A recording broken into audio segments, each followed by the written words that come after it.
We have not talked Cavs in a while, guys, and we're only going to spend a few minutes on the Cleveland Cavaliers here right now. But The Athletic put out their offseason grades for all 30 NBA teams, and Joe Vardon was in charge of grading the Cavaliers' offseason thus far. In case you forgot, I'll give you the offseason moves before we give you Joe Vardon's overall grade. The Cavs this offseason re-signed Sam Merrill. They let Ty Jerome walk. They traded Isaac Okoro for Lonzo Ball. Then they signed Larry Nance Jr., and they drafted Tyrese Proctor and Salayu Niang. So with those moves, this is what Joe Vardon wrote about the Cavaliers offseason so far. He gave him a B.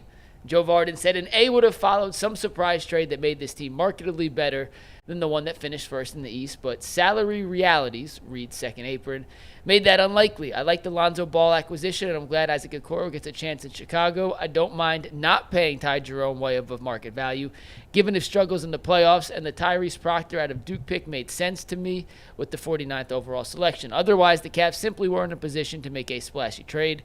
They committed to this roster 2 years ago, and they need to ride out their commitment for at least this season. Overall, he gave them a B. G. Earl Bull.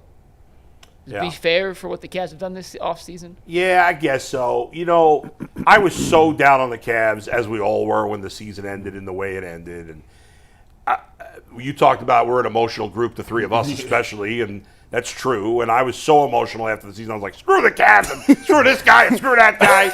And now, you know, enough time has passed that I've calmed down a little bit about it. And when I first saw what Joe wrote, at first I was like, they should have a C. But then I read what he wrote, and I'm like, he makes some fair points. I also think the one thing he didn't put in there, and I don't know that they were going to trade Darius Garland anyway, but once Darius got hurt, that kind of, any chance of that went out the window. They weren't going to just give away Jared Allen for nothing. Obviously, I'm sure they could say what they want. I'm sure they explored the possibility of trading Jared Allen, and it didn't work. I'm not as high on the Lonzo Ball thing as most of the rest of you are, but I give you that if he's healthy, it's a good move. I just have no confidence he's going to stay healthy.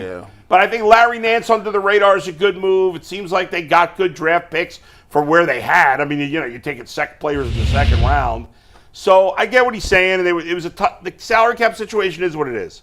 So for this offseason alone, I think a B's ultimately fair. I'll give it a B. If I wanted to challenge it a little bit, I'll give it a B+. I think a move that's underrated, that's flying under the radar, that's not on there is you hired Joel Williams to be one of the new assistant coaches on this team.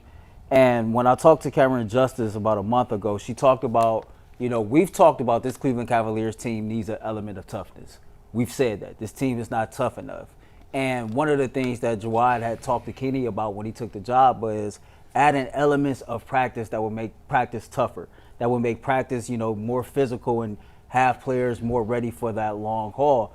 And when her words verbatim, she believes that he's going to add an element of toughness to this Cleveland Cavaliers team. You think about somebody who knows the Euro game, the NBA game, that's a Cleveland native, and that's actually played on this team at a time where he was a part of that roster that won the most games in franchise history that also was eliminated in the second round. And so you can speak to that direct experience of, I know what this feels like. This is what we can do to overcome that.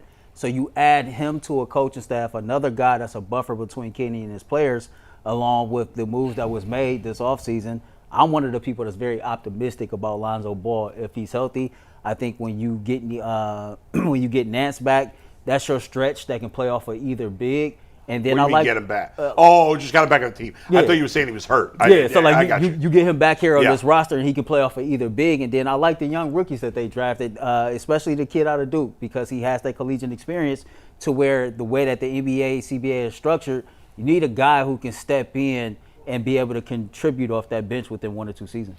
Let me ask you, before you go, G, I want to ask Earl and you, do you think, because my only concern, I get what you're saying about the coach they hired, and I like that in theory. Just like, my only concern is, don't you feel like people are tougher they're not? Like can a coach make Evan Mobley or Darius or Jared tougher? Mike? So Tibbs, I think you can to an extent. You think you can? Like Tibbs. I'll let you go, then I'll explain. Right. Tibbs does some things, but here's the thing about NBA players. Like after a while, let me see. They got the lowest bandwidth for things. Like they be spazzing out after like 2 years. Like if you make an NBA player, like you can have a tough training camp, and then you have another tough training camp, or you play a lot of minutes. They cool as long as you winning, right?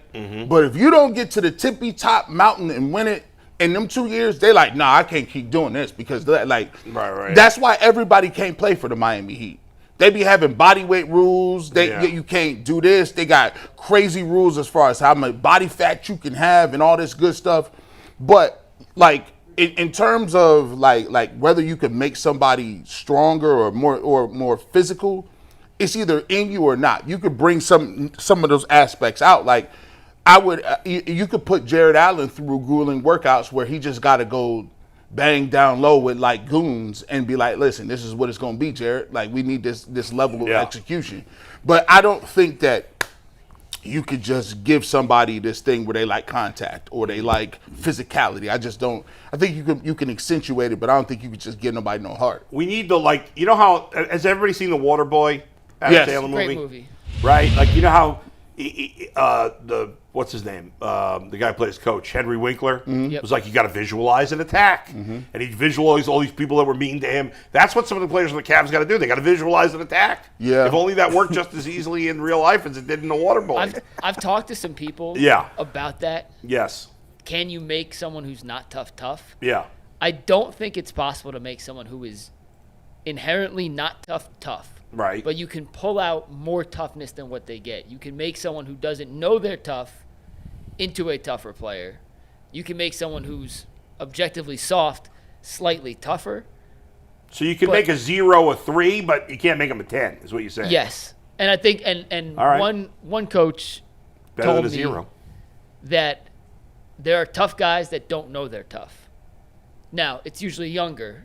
And right. in the case of someone like a Jared Allen, I think at this point there's enough of a track record that you probably know. But so what do people say about Jared Allen and Mobley in particular? Do the people think Mobley's tough? That's in them? Now listen, I think you go first, G. I think Mobley. I call it's a level to it. Now, if you've been watching the practices, you've been watching him training with his brother. It's Do-Rag Mobley. His brother different, not to cut you off, Yeah. but that's why I think it's there with Evan because it might be like a genetic thing and he's just young and he ain't really unlocked that level of character yet. But if you pay attention to his brother's body language and how he carries himself, his brother acts different from like when he played on that summer league team. By the way, I thought he was I think he won MVP or something crazy. But Mobley, Do-Rag Mobley might be different. Do-Rag Mobley. Let's go. Do-Rag Mobley might be different. I seen him out here working on his game. I'm like, oh, okay, Do-Rag Mobley is different. Here's what I will say about Jared Allen. Jared Allen just needs somebody like, let me see, like Kobe Bryant and Michael Jordan was bullies. They used to put hands physically on people. Yeah. Michael Jordan used to just backhand people. How you backhand another grown man? He bullied Horace Grant. He bullied Scott Williams. He bullied all these dudes. Kobe was bullying people like he antagonized them. I think Donovan Mitchell this year need to. I'm gonna tell you, Donovan. Put backhand somebody? No, he don't put hands on nobody. It's a different era. You can't do that. But I need you to be the bad cop. I saw Herman Edwards say it need to be bad cop, good cop. You need to challenge all of these dudes. If Jared Allen is not playing physical every single time, you need to overdo it. And your boy Darius Garland, I know you got to build him up. But listen, you can't have 75 dudes on your team that's injury prone. Guess who? 75. Jared Allen, he be missing time. Then you got Darius Garland. Jared Allen ain't missed a damn game last year. He missed. I'm still, nah. He made a point to play all 82. Yeah. Hey, I'm going back to 2 years. Lonzo Ball. I don't like the fact I'm still holding it against you last year. He played 82 games, and if G. Bush wouldn't have said that, he would have played 82. I told you last year, and I'm glad you did that. Guess what? It's still on your resume. Lonzo Ball be out.